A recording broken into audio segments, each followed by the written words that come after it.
नमस्कार मित्रांनो, माझे मार्केट या आपल्या चॅनलमध्ये तुम्हा सर्वांचे स्वागत आहे. या व्हिडिओमध्ये आपण पाहूयात येणारा जो आठवडा आहे त्यामध्ये मार्केटचं कामकाज कशा पद्धतीने राहू शकतं, जे की भारतावरती टेरिफ जे लागलेलं आहे म्हणजे 25%चं टेरिफ. आणि त्याहीपेक्षा महत्त्वाचं जर काय असेल तर आपण जे रशियाकडून ऑइल खरेदी करतो त्यामुळे आपल्याला पेनल्टी लागणार आहे. आता ही पेनल्टी किती असणार आहे हे कोणालाही माहिती नाही आहे. किती पेनल्टी म्हणजे त्यांच्याकडून काही बातम्या येतात की 100%, 500% अशा पद्धतीची पेनल्टी लागण्याचा विचार USA करत आहे. पण आता ते अजून डिक्लेअर नाही आहे किती राहील, पण याच्यामुळे एक इम्पॅक्ट आपल्या मार्केटवरती पाहायला मिळू शकतो. बरं, काय झालेलं आहे गेल्या काही दिवसांपासून जर आपण पाहिलं, मुद्दामून मंथली कॅन्डल लावलेले आहे, त्या अगोदर थोडक्यात समजून घेऊया. गेल्या काही वर्षात जर तुम्ही पाहिलं अगदी 10-15-20 वर्षापूर्वी जर का तुम्हाला माहिती असेल ना, तर FIsने जर सेलिंग केलं तर मार्केटमध्ये एक मोठा फॉल पाहायला मिळत होता.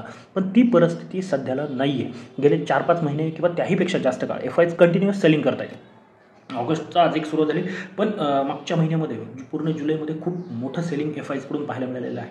पण याच्या उलट होतं आहे काय, यांच्या तोडीस तोड किंवा कधी यांच्यापेक्षा जास्त खरेदी हे आपले डोमेस्टिक प्लेयर आहेत. म्हणजे DIs ज्यांना म्हणतो, इन्स्टिट्यूशनल इन्व्हेस्टर, म्हणजे त्याच्यामध्ये म्युच्युअल फंड असतील, बँक्स असतील, काय असतील, मोठे इन्व्हेस्टर्स असतील, ते त्यांच्या तुलनेमध्ये किंवा त्यांच्यापेक्षा जास्त खरेदी करत आहेत. त्यामुळे मार्केटमध्ये जो शॉक बसायला पाहिजे होता किंवा जी अपेक्षा होती बऱ्याच जणांना की ट्रम्प टेरिफ, आणि अचानक आले, अपेक्षा नव्हती की बातचीत चालू आहे तर त्यानंतर एवढं मोठं येईल ही अपेक्षा नव्हती, आणि त्यानंतर एक शॉक मार्केटला बसेल असं वाटलं होतं. तसं होताना पाहायला मिळत नाही आहे.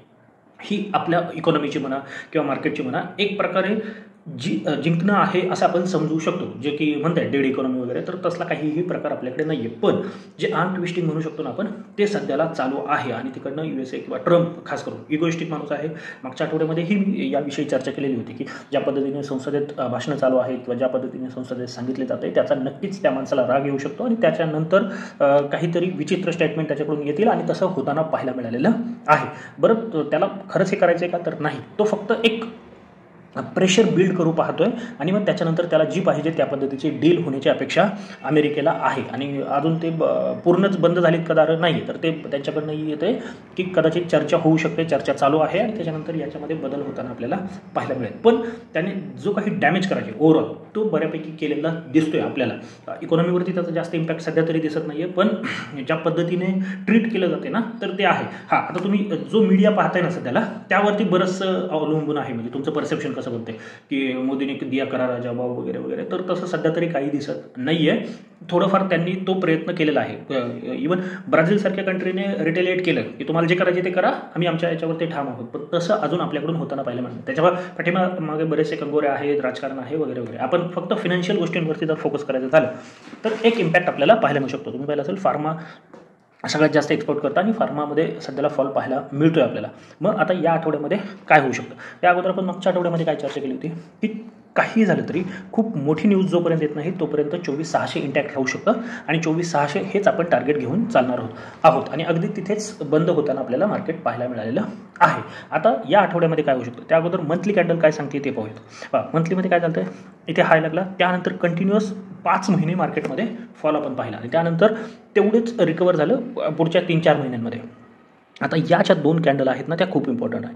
आणि ही रेड कॅन्डल नंतर आज एकच दिवसाचं कामकाज झालेलं आहे, परंतु तो लो ब्रेक होताना आपल्याला पाहायला मिळालेला आहे. आता ही जर रिकव्हरी आपण पकडली आणि या पद्धतीचं जर मार्केटला कामकाज अपेक्षित असेल, लक्षात घ्या, या पद्धतीचं कामकाज जर मार्केटला किंवा प्राइस ॲक्शनला अपेक्षित असेल तर काय होऊ शकतं, मार्केट एक ड्रॉप इथपर्यंत घेऊ शकतो, आणि ती लेवल येते आपली 24,000च्या आसपास. राऊंड फिगर पकडूयात आपण 24,000 ±50 पॉईंट तुम्ही पकडून चाला. मग कदाचित या आठवड्यामध्ये ती लेवल टेस्ट होताना आपण पाहू शकतो. जो काही ग्लोबल डेटा दिसतोय किंवा आपलं PCRचा डेटा आहे, ऑप्शनचा डेटा आहे, हे सगळं पाहता आपल्याला ती लेवल ओपन होताना दिसते. मागच्या आठवड्यात आपण चर्चा केली होती की 24,600 ब्रेक झालं तर आपण ॲटलिस्ट 24,200पर्यंत येऊ शकतो. मग आता महत्त्वाच्या लेवल काय आहेत, अगोदर डाऊन साईडच्या लेवल आपण पाहूयात काय दिसत आहेत. तर आत्ता आपण जिथे बंद आहोत ना 24,600, राऊंड फिगर पकडा, 565 आहे, फायनल क्लोजिंग 572 आहे, मग राऊंड फिगर 600 आहे. इथून जर मार्केट खाली जाते ना, तर पहिला जो सपोर्ट येतो आपल्यासाठी तो आहे 24,460. 24,460 हे आपला पहिला सपोर्ट आहे. मंथली कॅन्डल समजलं असेल, आपण विकलीवरती पाहूयात म्हणजे थोडं अजून क्लिअर होईल. तर पहिली जी लेवल येते ना आपली, ती आहे 24,460 या आसपास. म्हणजे इथे हे जे काही लो लागलेले आहेत ना, तिथे मार्केट एक सपोर्ट घेण्याचा प्रयत्न करू शकतं. आणि दुसरा महत्त्वाचा सपोर्ट त्याच्यानंतर येतोय तो आहे 24,200. कदाचित इथेच मार्केट थांबण्याचा प्रयत्न करू शकतो किंवा फायनल किंवा विकली टार्गेट ज्याला म्हणू शकतो ना आपण, ते 24,200 आपण घेऊन चालू शकतो जर 24,400 ब्रेक झालं तर. आता त्याच्या खाली जर ही लेवल ब्रेक झाली, पहा इथे काय होऊ शकतं, मार्केट सडन सोमवार किंवा मंगळवारी एक ड्रॉप येऊन 24,400 460च्या आसपास सपोर्ट घेईल, एखादी छोटी मोठी रिकव्हरी 50-100 पॉईंटची आणि पुन्हा फॉल होईल आणि मग मार्केट 24,200 पर्यंत जाताना पाहायला मिळू शकतं. आणि 24,200च्या खाली जे फायनल टार्गेट येऊ शकतं ते राऊंड फिगर पकडून चाला. खरं तर 24,050 आहे, परंतु आपण राऊंड फिगर 24,000 पकडून चाला, प्लस मायनस 50 पॉईंट. जर काही न्यूज आले हे सॉर्ट आउट होताना नाही पाहायला मिळालं. बरं, अजून एक रूमर्स आहेत किंवा जे पसरवलं जाते, ही गोष्ट तशी टेक्निकल खरी वाटते तुम्हाला की 7 तारखेपर्यंत वाढवलेलं आहे. पण हे लक्षात घ्या, हे वाढवलेलं आहे म्हणजे विचार करायला वाढवलेला आहे अशातला भाग नाही आहे. त्यांचं सॉफ्टवेअर किंवा त्यांची जी तयारी होती ना ती नव्हती, म्हणून हा 1 ऑगस्ट ते 7 ऑगस्टचा वेळ दिलेला आहे त्यांनी त्यांच्या सिस्टमला ते प्रिपेअर करण्यासाठी.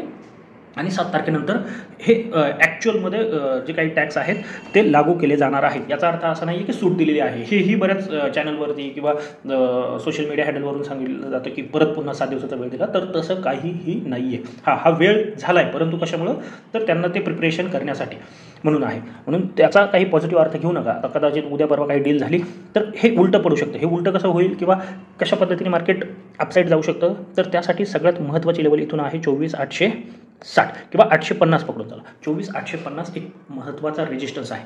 आता या रेजिस्टन्सची गंमत काय असणार आहे या आठवड्यामध्ये हे लक्षात घ्या.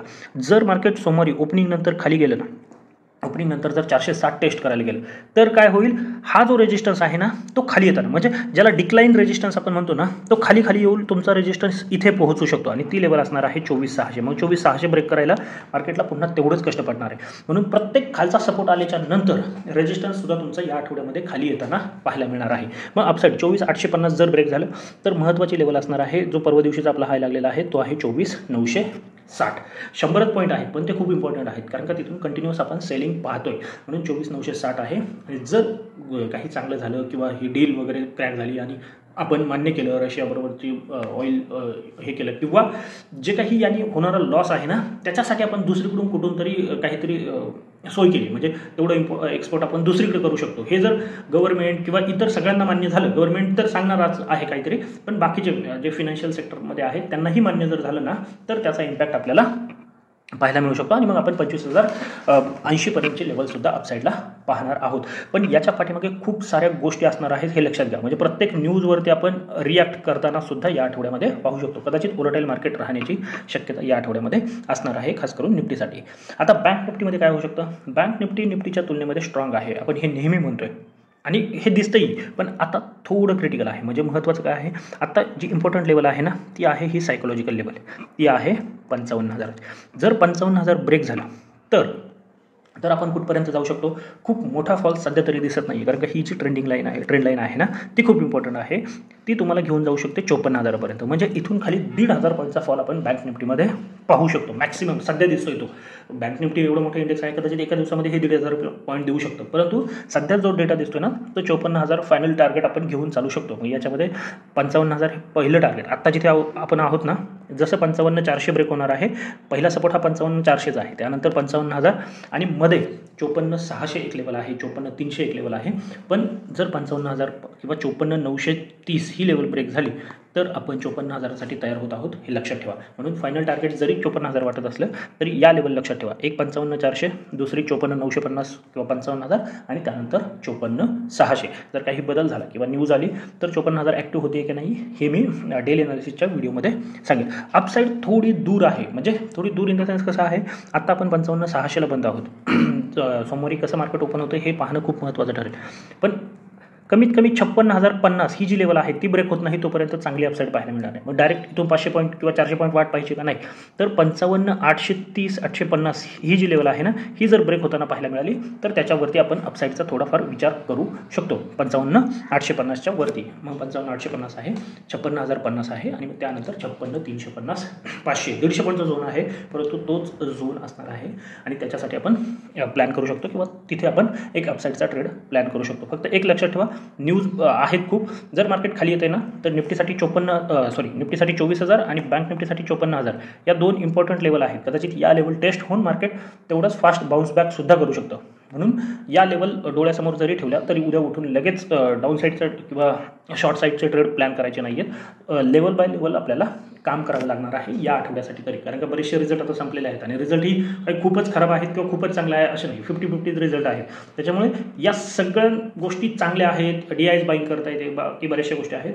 परंतु ग्लोबल मार्केटमध्ये जो काही टॅक्टिक्स वापरले जात आहेत, प्रेशर टॅक्टिक्स म्हणा इंडियावरती सध्याला, तर त्याचा एक इम्पॅक्ट खरं तर ही खूप चांगली गोष्ट आहे. तुम्हाला आत्ता वाटत असेल की इंडियन मार्केट थोडं खाली जाताना पाहायला मिळतं, परंतु ही खूप चांगली गोष्ट आहे. एवढ्या साऱ्या प्रेशरनंतर सुद्धा नोज डाईव्ह ज्याला म्हणतो ना तशा पद्धतीचं मार्केट तुटलेलं नाही आपलं, म्हणजे मार्केट होल्ड करतं आहे. आणि जर याच्यामधून काही पॉझिटिव्ह गोष्ट आली ना तर तेवढ्याच फास्ट बाउन्स बॅकसुद्धा आपल्याला पाहायला मिळेल. त्याच्यामुळे ओव्हरनाईट पोझिशन कॅरी करताना शक्यतो हेज करत चला, म्हणजे कोणत्याही साईडचा असेल, डाऊन साईडची किंवा अप साईडचा पोझिशन हेज करून चलत चला, कारण का ट्रम्प त्याला शक्यतो जात संध्याकाळी 5 नंतरच येते आणि मग तोपर्यंत आपल्या आती काही राहिलेलं नसतं, फक्त गिफ्ट निफ्टी पाहण्याशिवाय. तर त्यामुळे शक्यतो ओव्हरनाईट पोझिशन कॅरी करताना या आठवड्यात तरी कमीत कमी हेज करत चला. थोडं दूरचे केले तरी चालतील, परंतु हेज पोझिशनच ठेवणं जास्त योग्य राहील.